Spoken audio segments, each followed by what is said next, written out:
Operation સિંદૂર ભારતનું new normal. જે airbase તબાહ કરવાના દાવા પાકિસ્તાની સેના કરી રહી હતી, એ જ આદમપુર એર સ્ટેશન પર વડાપ્રધાન મોદી વહેલી સવારે પહોંચ્યા અને પાકિસ્તાની સેના તેમજ સરકારનો આ દાવો ખોટો સાબિત કર્યો હતો। તેમણે પોતાના જોશભર્યા ભાષણમાં જણાવ્યું કે ઓપરેશન સિંદૂર એ માત્ર સૈન્ય કાર્યવાહી નથી, પણ ભારતની નીતિ, નિયત અને નિર્ણાયક ક્ષમતાની ત્રિવેણી છે।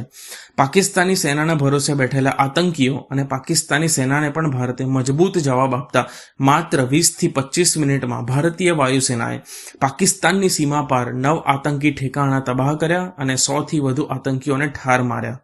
ઓપરેશન સિંદૂર પછી આખો દેશ એકતાના સૂત્રમાં બંધાયો છે।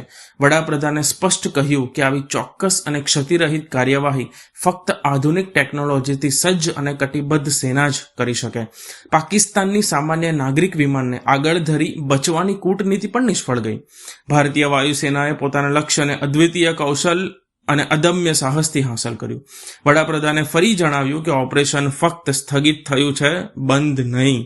ભારત હવે આતંકવાદ સામે શૂન્ય સહનશીલતા રાખશે।